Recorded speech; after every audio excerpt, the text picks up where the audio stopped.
Smok'in Joe Frazier.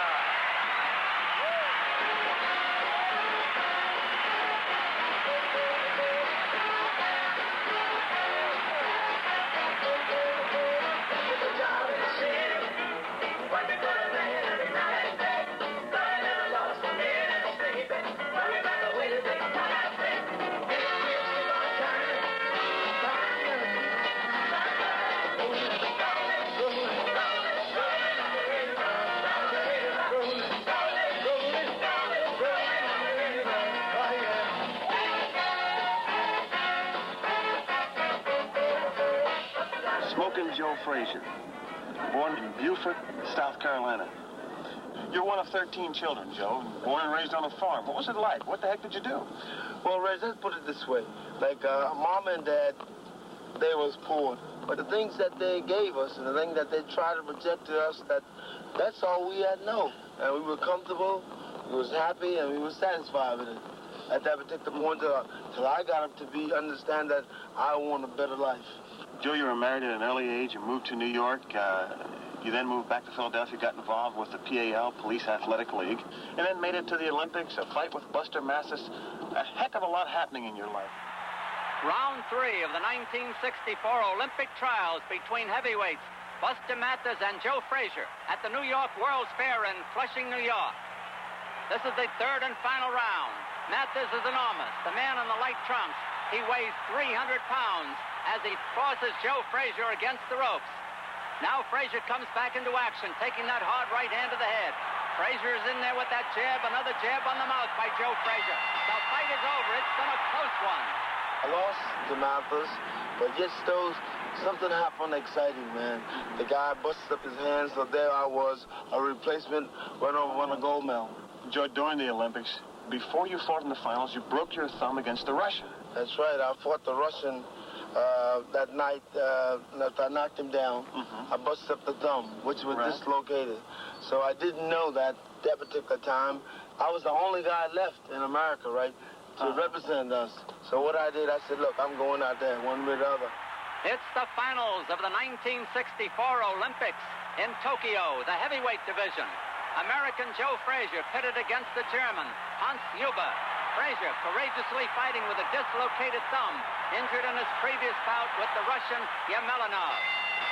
Joe, the last American boxer in the finals, is trying to become the first American to win the heavyweight title. And the winner, Joe Frazier. I went out with a busted up thumb, knowing it was dislocated. But I said, if I go out there and can touch him side the chin, hope. Did you touch him on the chin? He didn't go nowhere.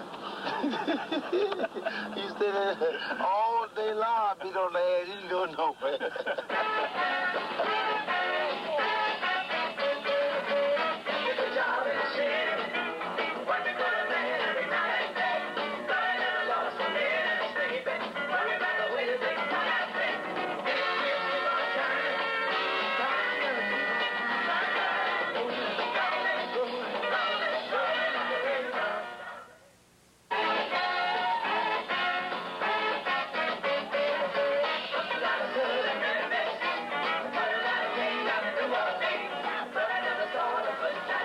I guess you could say you spent some time with this thing right here, huh? You better believe it, Reg. I would say maybe about 1,000 hours on this bag.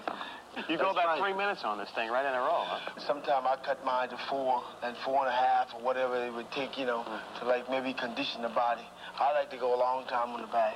The bag don't hit back. That's why I like it. What's the difference between mine? Let me see yours. See, mine's like this.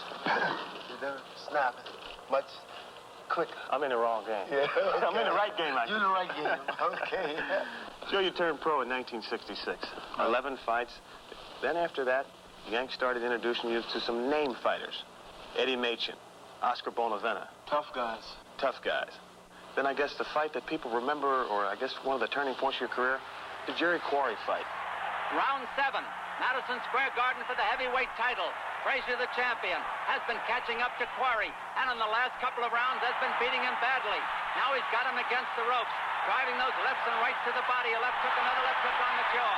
Quarry fights back, but he can't make it against Frazier, apparently, because Frazier is too strong. Quarry slips, but does not go down. A On the inside, they tie each other up with Quarry coming out of it. Taking a left on the head, driving a left to the body, and there's the bell. Dr. Harry Kleiman has come in, and the fight is over. Referee Arthur McCanty signals that Quarry, who is badly cut around both eyes, his face is mashed. Quarry cannot continue, and Joe Frazier once again has proved himself a great champion. It was a great fight. You know. He hurt you during that fight. I felt Jerry. Very good puncher. I felt him, but he didn't really hurt me to the point that, where I was sure any of it. Joe, it's 1970, and they've stripped Ali of the title. Jimmy Ellis wins the elimination crown, I guess you could call it, with the WBA. You're the #1 contender. You don't participate in the elimination. You get into Madison Square Garden, and you do everything but take Jimmy Ellis apart limb by limb. Fourth round of the action between Jimmy Ellis, the WBA heavyweight champion in the white trunks, and Joe Frazier, recognized in many states as the champion in the dark trunks. Ellis is hurt again over near his own corner. He tries to tie up Frazier. It is no good. He's ripped with that left and a right to the jaw. A left hook to the body. Ellis badly hurt now. Misses his own punches. Gets away from a left-handed he rolls away from. Takes a left and a right to the jaw. And Ellis sags down to the canvas. It's questionable whether or not he can get up. And the referee, Arthur McCanty, counts over him. Now Ellis is on his knees. He's trying to get up, and he does. He gets up at the count of 8. And Frazier will be back into action. Frazier moving in, gets under a right hand, misses the left, puts the left on the jaw. A left hook to the mouth, another left hook to the jaw, hurts Ellis. Another left hand. Frazier's best punch is the left hook. He makes good use of it. And Ellis is down again. And the count reaches 2 when the bell rings. But he must get up before the count of 10, or he'll be counted out. Ellis struggling to his feet as referee McCanty counts. And he does get up before 10. He goes into his corner, but he is a badly beaten battler. Angelo Dundee, the manager of Ellis, talks to the referee, asks that the fight be stopped. It's over. And a happy Joe Frazier, the Universal Heavyweight Champion. Ellis had it. That night, Madison Square Garden lights had fell down on Jimmy, so there wasn't no sense sending him back out there. Let's go on upstairs and go a little bit further.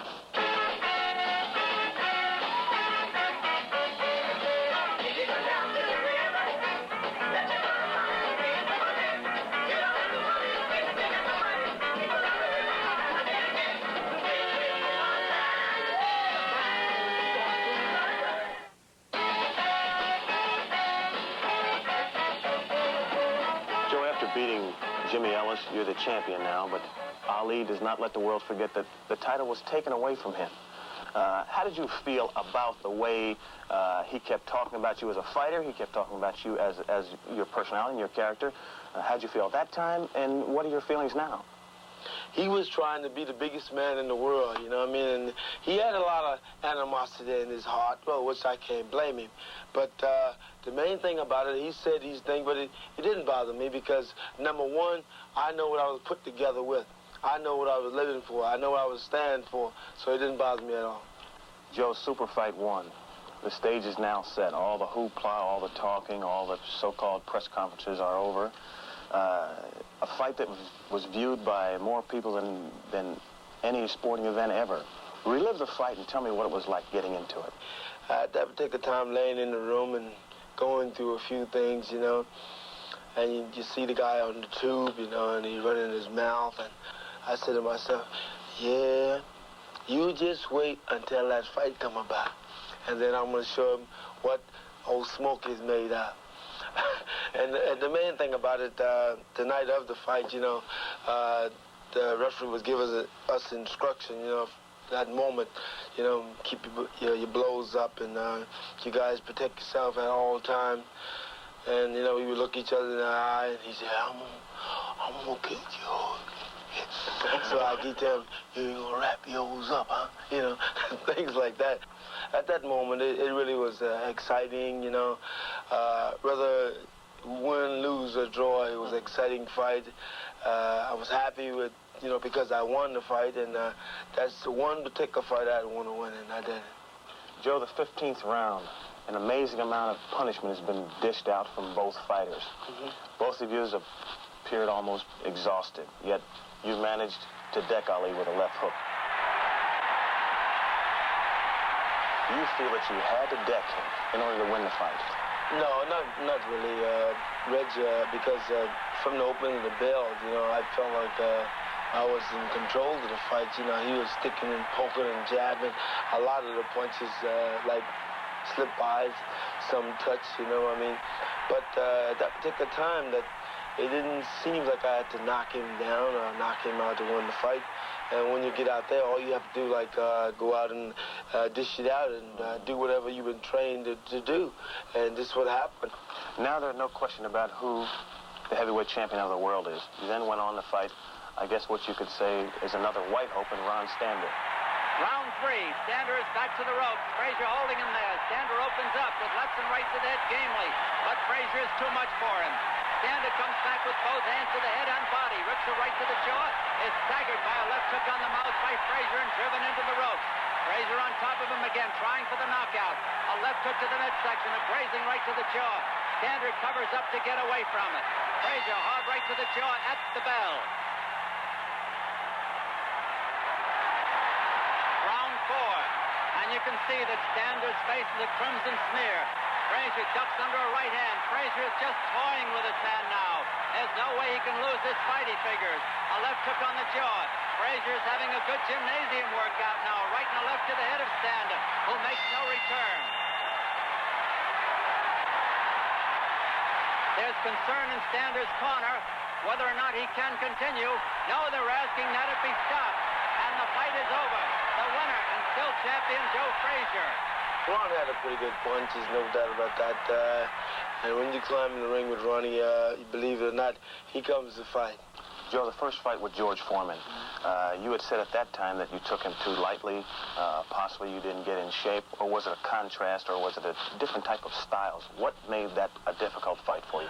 Let's correct some things. I don't recall saying I take anybody lightly. I always try to prepare myself, let's say, for every bout. I respect every fighter. I don't play anybody cheap. But George was a determined fella to go out and get the job done, which I was too, you understand? But he just overpowered me. Round 2. It's hard to see how Frazier can last. Joe is down for the 6th time. Let's see if the referee stops it. No. He's trying to get his man to a neutral corner. Frazier doesn't know where he is. The fight is over. The winner is George Foreman. I got caught with some wicked shots, yet still, after every knockdown, I got back up. Why did you get back up? Instinct? Well, because I would say instinct, willpower, and, I was ready to go still. Super Fight 2, it doesn't have the interest by the fans, doesn't have the interest by the news media that Super Fight 1 had. You had been beaten by Foreman, Ali by Ken Norton. Then all of a sudden something happened at ABC, caused by Ali and his normal taunts, I guess you could say. What happened? Well, at that particular time, we went in the studio, and it became more of a family situation, with his brother and myself. And we got into a conversation of what went on in the fight. I think I was showing some highlights of the first fight with him and I. And we got into the point of saying, hey, man, look how you got hit with the left hand. I said, well, look, never mind all this, And his brother came in the picture.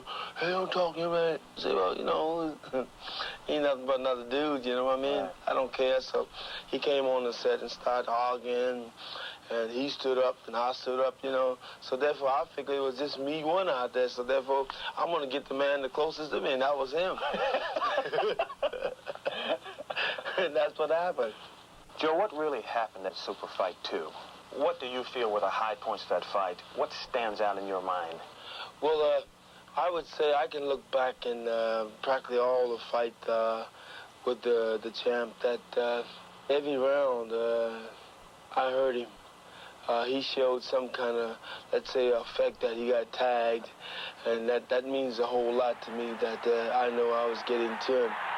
It's the 12th and final round of an untitled bout between Joe Frazier and Muhammad Ali at Madison Square Garden. Frazier holding Ali against the ropes as the referee gets them apart. Ali backing towards the ropes again. Frazier gets away from those left hands, takes the right to the chin, pounds both hands to the body. Again, they're on the inside. Frazier ripping that right hand to the midsection at the bell. Joe, you lost the decision in Super Fight 2. Many of the experts that watched the fight were there, felt that you were robbed of the decision. Well, Reg, I feel the same way, you know. But inward, I know I won the fight. Joe, Super Fight 3, being tired, physical exhaustion, fatigue, something that I guess you really can't experience unless you've been there. Ali made a statement and said that it was the closest thing to dying that he'd ever experienced. And he said that he didn't know if he could have come out for that 15th round also. How did you feel? Well, Reggie, I would say, number one, man, it was hot. It was hot, on top of hot. And I would say that it had to have been like 110 more. Big round for Ali. Frazier has taken a good going over. A big rally by Ali.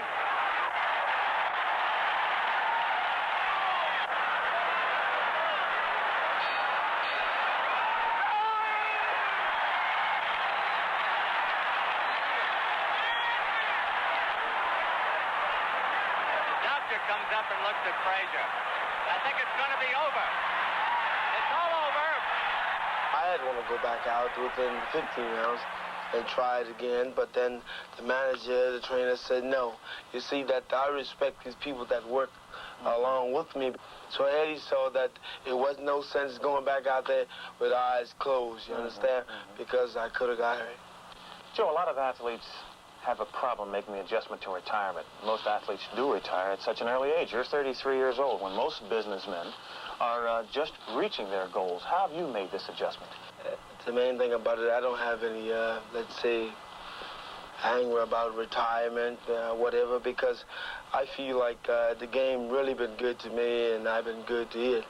While I was making the money, you know, I was preparing myself so that I could sit back and probably enjoy some of it and probably help some of the young men that are around and do different things and make good investment. But to show you what I mean, you know, let's go downstairs and take a look at some of it. Let's go.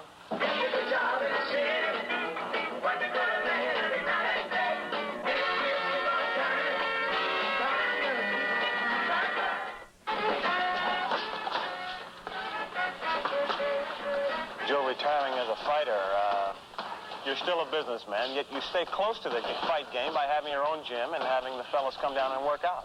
You've got a stable of fighters right now. Who's the number one guy? Is it Bobby? Well, as of now, it's Dwayne.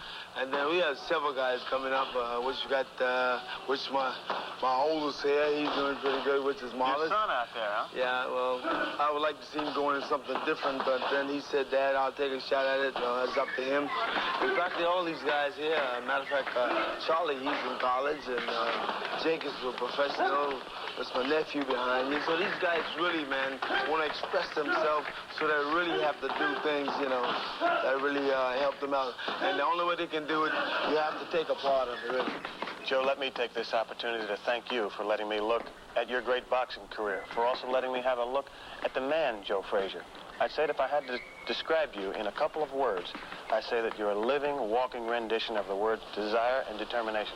Thank you, Joe Frazier. I was just talking with you, Reg. Boogie.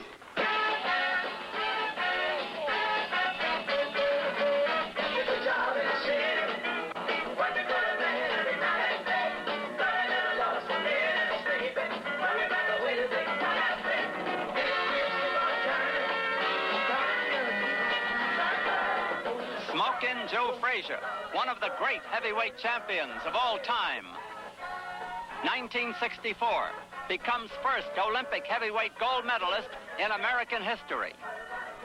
1965, turns pro, wins first 27 fights, 23 by knockout.